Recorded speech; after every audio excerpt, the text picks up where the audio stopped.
Hey, good morning, fourth graders. I wanted to walk you through today's activities. This morning we are going to be working on Nucella. So you're going to go to your stream, scroll down to the Nucella link, and I do have an assigned article for you today. Hopefully you enjoyed your choice article yesterday. The one today is going to have a quiz with it. It also has power words, which is something that we have not done. So I want to go in and show you that. On our power words, those are important vocabulary words. But the nice thing with Nucella is, as you use and learn words throughout your articles, it kind of stores them up, so you get a score, and it'll keep track of how many of those you have down. This is something interesting, maybe for our baseball fans. If you've watched any of the baseball games online, some of these games, it looks like there's a crowd. They'll have some crowd noise, and so this article is going to talk to you about that. So click in, read the story, do the quiz, and then do your power words for today for the Nucella. Then you're going to go over to classwork. We will do another story starter for our personal narratives. And so remember, with that, we want to always be adding to our story ideas as you come up with new ones. It'd be nice if we had 4 or 5 that we haven't written about each day, so that way you can pick one that you're excited to get going and writing about. So we'll go down to story ideas, find one. Maybe today I wanted to write about round 1 goes to the Gulf of Mexico. So I'm going to select that. I'm going to highlight it, and then I'm ready to go down to personal narrative. I'm going to go to day 3. Today's date is 9/3/2020. Gulf of Mexico wins round 1.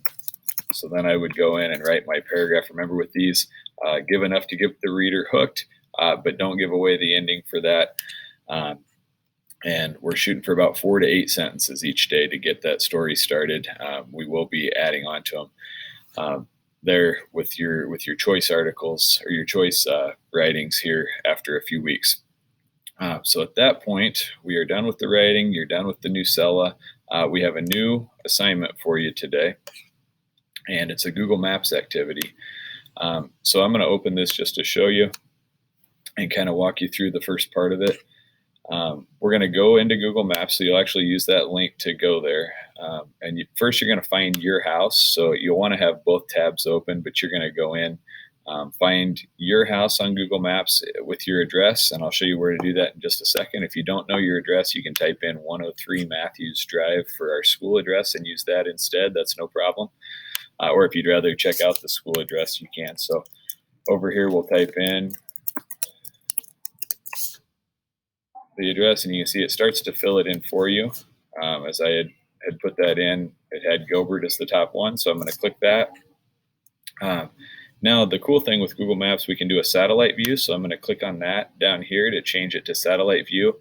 I can zoom in and see the school. I can see the football field. I can even zoom over if I've got a brother or sister in the middle school.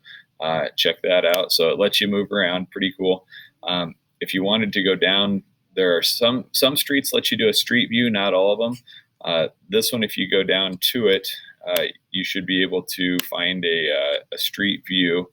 There's a button down in the corner here that you'd be able to click that would let you go to street view, and then you could move around down on the street view. The next thing I want you to do is you're going to go to directions, and you can see all of these steps over here too. So you've clicked the satellite box, you're going to click the directions button. And I want you to pick the place that you mentioned in your flip grid that you had visited. So let's say you had been to Lake Tahoe. I don't think we had anybody said Lake Tahoe. So I'm going to go to South Lake Tahoe, is a place we visited a few years ago.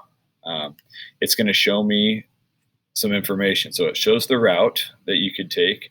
And this is by car. You could also, of course, you could walk or you could bike. It would take you 530 hours to walk, so you probably don't have time for that. You want to keep it with the car. But then I have some information to fill out. So I see it's 1,681 miles. So I'm going to fill in here the place I visited, Lake Tahoe, it was 1,681 miles. And the amount of time it took would be 24 hours.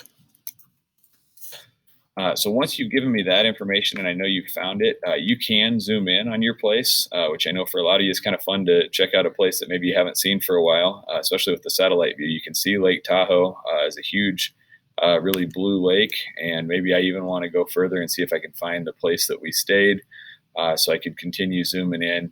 And it's going to give you some street names as you get closer. You're going to see some houses and stuff as you get closer too. So pretty cool to check out and play with Google Maps. I'm going to let you do that if you finish early today as well. So hopefully that makes sense. If anything did not, please go back and check it out. Nice thing with this video, remember, you can always go back. You can pause and rewind. So feel free to do that as well. Thanks and have a great day.